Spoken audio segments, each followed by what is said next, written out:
ఇప్పుడు next last 1 week నుంచి next 1 week కూడా ఇదే మాట్లాడుకుంటారండి. ఎందుకంటే రాజమౌళి, మహేష్ బాబు క్రేజీ కాంబినేషన్ లో వస్తున్న మూవీ ఎస్ఎస్ఎంబి టైటిల్ అయితే పెట్టలేదండి. గ్లోబ్ ట్రాటర్ అని చెప్పేసి హ్యాష్ ట్యాగ్ తో ట్రెండ్ అవుతుందండి. నిన్నైతే అన్ఎక్స్పెక్టెడ్ గా ఒక సాంగ్ అయితే రిలీజ్ చేశారండి. అసలు టైం కూడా ఏం చెప్పలేదు, సడన్ గా వచ్చింది సంచార సంచార అని. సాంగ్ అయితే మామూలు లేదండి, ఆ పీక్స్ లో ఉందన్నమాట. సో ఏ విధంగా మనం ఎక్స్పెక్ట్ చేద్దాం అనుకుంటున్నా దానికి డబుల్ మించి ఉంది. చాలా చాలా బాగుందండి సాంగ్ అయితే. జనరల్ గా మనకి తమన్ గారికి బాలకృష్ణకి కాంబో ఎలా ఉంటుందో మ్యూజిక్, రాజమౌళికి కీరవాణి కూడా అలా ఉంటుందండి. సో అంత అంటే బాండింగ్ ఉంటుంది అనమాట. మ్యూజిక్ అంత హైలైట్ అవుతుంది మూవీలో కూడా. సో ఈ సంచార సాంగ్ అయితే చాలా చాలా బాగుందండి. ఇది మహేష్ బాబుని మూవీలో ఎలివేట్ చేస్తూ వస్తున్న సాంగ్ లా ఉంది, బ్యాక్గ్రౌండ్ స్కోర్ లాగా. సినిమాలో పక్కా ఉండబోతుందండి. నేను ఇనిషియల్ గా ఏమనుకున్నా అంటే మేబీ 15th ఈవెంట్ ఉంది కదా, సో ఆ ఈవెంట్ కి సంబంధించిన సాంగ్ లా అనిపించింది. బట్ కాదండి, ఎందుకంటే ఒక శృతి హాసన్తో పాడించారంటే నిజంగా ఉంటుందండి. కాకపోతే మహేష్ బాబుని ఎలివేట్ చేస్తూ ఉండబోతుంది అనిపిస్తుంది నాకైతే. సాంగ్ చాలా చాలా బాగుందండి, లిరిక్స్ కూడా చాలా బాగున్నాయి. ఆ వొకల్స్ అయితే ఆ పీక్స్ లో ఉన్నాయన్నమాట. సో ఒక కొత్త ట్రెండ్ అన్నమాట ఇది. రాజమౌళి జనరల్ గా మేల్ వాయిస్ తో కూడా పాడించొచ్చు, కానీ ఫీమేల్ తో కూడా పాడించి ఎలివేట్ చేయొచ్చు అని చెప్పేసి రాజమౌళి చేశారు. నిజంగా ఆయన థాట్ కి అయితే హ్యాట్స్ ఆఫ్ చెప్పాలి. నిజంగా ఈ మహేష్ బాబుని ఊహించుకుంటేనే అద్భుతంగా ఉంటది ఆ పాటలో ఆయన ఎలా ఉండబోతుందో. ఒక సంచార్ అని చాలా చాలా బాగుంది. కొన్ని కొన్ని దగ్గర అయితే గూస్ బంప్స్ వచ్చేటట్టు ఉన్నాయి.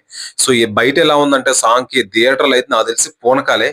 నాకు తెలిసి అందరూ జై బాబు అంటారు ఇంక మహేష్ బాబుని. నాకు తెలిసి పాన్ ఇండియా లెవెల్లో రోబోందో అవుతుంది ఈ మూవీ అయితే. చాలా చాలా హై ఎక్స్పెక్టేషన్స్ అయితే ఉన్నాయండి. సో నాకు తెలిసి 15th తర్వాత ఈ మూవీ గురించి అందరూ మాట్లాడుకోవడం స్టార్ట్ చేస్తారు. ఎందుకంటే ఇంతవరకు మహేష్ బాబు లుక్ కానీ ఇంకా టైటిల్ కానీ ఏమి అనౌన్స్ చేయలేదు. సో నా గెస్ ప్రకారం అందరూ వారణాసి అంటున్నారండి. ఎందుకంటే ఆల్రెడీ ఆ పృథ్వీరాజ్ పాత్ర కుంభ అని చెప్పి అన్నారు కాబట్టి మేబీ వారణాసి ఉండొచ్చు అంటున్నారు. మేబీ చెప్పలేము, ఎందుకంటే వారణాసి అనే టైటిల్ తో వేరే వాళ్ళు రిజిస్టర్ అయ్యారు కాబట్టి చేంజ్ అవ్వచ్చు.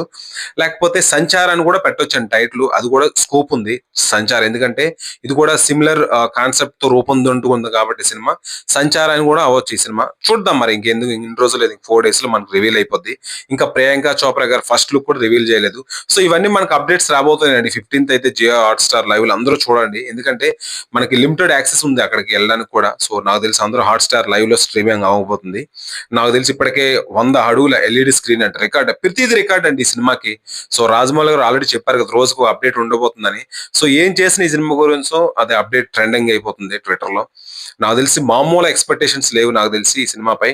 చూద్దాం మరి. ఇప్పటికైతే సాంగ్ ఏదైతే ఉందో, లేకపోతే విలన్ ఏదైతే రిలీజ్ చేశారో పోస్టర్, సో అవన్నీ టాప్ లోకి వెళ్ళిపోయాయండి. So Mahesh Babu look next teaser ఉండబోతుందా, title గానీ 45 seconds ఉండబోతుంది అంటున్నారు టీజర్. చెప్పలేం మరి ఏది ఉండబోతుందో. ఏదైనా కానీ 15th అయితే చూడాలి మరి. నాకైతే చాలా బాగా నచ్చిందండి సంచార సాంగ్. సో ఏవైతే రాజమౌళి కీరవాణి కాంబో ఉందో అది రిపీట్ అయింది. చాలా బాగుంది మ్యూజిక్ అయితే, చాలా బాగా నచ్చింది. సో రిపీటెడ్ మోడ్లు వింటూనే ఉన్నారు చాలా మంది, ఇప్పటికే ట్రెండింగ్ వచ్చేసింది. సో మీకు ఎలా అనిపించింది కింద కామెంట్ సెక్షన్ లో కామెంట్ చేయండి. నేనైతే వారణాసి లేకపోతే ఆ సంచార్ అనుకుంటున్న టైటిల్ అయితే. సో మీరు ఏదైతే గెస్ చేస్తున్నారు కింద కామెంట్ చేయండి. Please subscribe to my channel.